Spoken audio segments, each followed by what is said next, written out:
Bonsoir. Alors déjà, premier constat, il n'y a pas d'enfants dans la salle. C'est une très bonne nouvelle. Parce que moi, quand il y a des enfants dans une salle de théâtre, je ressens souvent un mélange de gêne et d'excitation. Hein, certainement mon côté catholique. Du coup, on va pouvoir parler de sexualité librement. Alors pas de la mienne, dans la mesure où je n'en ai pas, malgré un code génétique prometteur. Mais c'est pas une question de volonté, c'est une question de capacité. Je ne peux pas faire l'amour parce que mon pénis est claustrophobe. Voilà. Ce qui quelque part me rend un fier service parce que je ne veux pas d'enfant. Hein, ne serait-ce à cause de l'incertitude du résultat. Enfin, faire un enfant, c'est un pari risqué. C'est accepter de miser sur un cheval qui va peut-être boiter toute sa vie. Moi, par exemple, si mes parents avaient su qu'après des études particulièrement coûteuses de droit, j'allais me lancer dans l'humour, ben, ils auraient probablement attendu la prochaine phase d'ovulation de ma mère. Non, vraiment, petite mise en garde pour ceux pour qui ce sera en projet. Selon moi, l'enfant dans un couple, c'est l'équivalent du pigeon à Paris. Vraiment, ouais. Un petit être porteur de maladie qui rendra vos apéros en terrasse beaucoup moins agréables. Ouais. Surtout qu'il est très dur de garder son calme face à un enfant et de ne pas avoir recours à la violence. Hein, surtout quand tu sais que les dents de lait, ça repousse.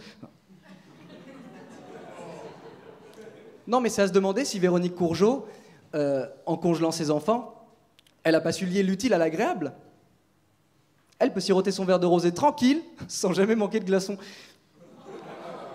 Ça va, faites pas les choquer. Je pense que dans la salle, personne ne me contredira, parce qu'à mon avis, ici, tout le monde le sait, mais c'est dégueu, le rosé tiède. Enfin, voilà. Alors, il y a peut-être des gens qui se disent que c'est quand même un lourd sacrifice de se priver de sexe pour ne pas avoir d'enfants, surtout qu'aujourd'hui, t'as moins de scrupules à l'abandon, hein, parce qu'avec l'égalité des sexes, laisser une femme s'occuper seule de son enfant, c'est juste en faire une femme indépendante. Il y a que les hommes qui rigolent à ça. Non, mais moi, cette abstinence a eu de très bons côtés. Ça m'a permis notamment de mieux comprendre la dynamique du rapport homme-femme. Et tout commence par le désir. Ce sentiment qui poussera l'homme attiré par la femelle à lui offrir à boire jusqu'à ce que ivresse rime avec consentement. Alors, vous pouvez penser que c'est réducteur d'affirmer comme ça que pour coucher, il faut forcément picoler, mais je me permettrai de vous rappeler qu'aucune grande histoire d'amour n'a commencé autour d'un diabolo grenadine. Ou alors on vise pas la même tranche d'âge. Alors, je vous rassure, c'est le dernier clin d'œil que je ferai ce soir à la pédophilie, parce que j'ai conscience que c'est un sujet très clivant. Hein, généralement, ça pourrait faire scinder la salle en deux groupes bien distincts, ceux qui sont pour et ceux qui n'ont jamais essayé. Mais je vais quand même du coup essayer de traiter un sujet un peu plus fédérateur. On va rapidement parler de politique. Voilà, personne ne connaît le mot fédérateur, c'est génial. Le silence, c'est l'éloquence des imbéciles. Hein. Ouais. Non, et moi, normalement, c'est un sujet que je préfère éviter d'aborder, hein, surtout dans un pays où une blague engagée est perçue comme un acte de militantisme. D'ailleurs, je préfère vous le dire, et je n'ai pas peur de vous le dire, je ne vote pas. Déjà parce que selon moi, la démocratie, c'est une putain d'arnaque. On a beau nous laisser le choix entre la peste et le choléra, la conclusion reste la même, t'es malade. Ça va se demander comment en France on a pu être si longtemps contre le mariage pour tous alors qu'on aime tant se faire enculer, quoi. Vraiment, c'est... Non, parce qu'au final, aller dans l'isoloir, c'est juste s'appliquer la vaseline soi-même. Bah oui. D'ailleurs, moi, si j'avais dû choisir un président, j'aurais choisi Guy Georges. Non, mais parce que quitte à me faire abuser, autant demander ça à un professionnel. Voilà, c'est tout. Plus sérieusement, je ne vais pas mettre Guy Georges au pouvoir. Plus sérieusement, je suis très content que le remplaçant de François Hollande ne soit pas Marine Le Pen.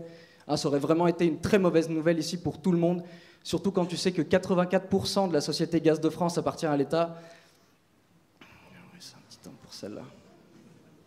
Puis bon, pour moi, une blonde à forte poitrine qui frissonne devant des noirs, ça a plus sa place dans un docu-fiction sur les caves équipées de webcam qu'au gouvernement. Voilà. Alors je vois que tout le monde ne rigole pas aux blagues sur Marine Le Pen. Il y a peut-être des sympathisants et du FN dans la salle. Bienvenue.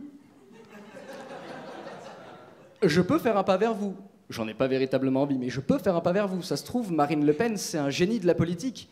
Et malheureusement, c'est le problème des génies, hein, c'est que bien trop souvent, ils ne sont compris qu'à titre posthume. Et pour ma part, j'ai vraiment hâte de la comprendre, Marine.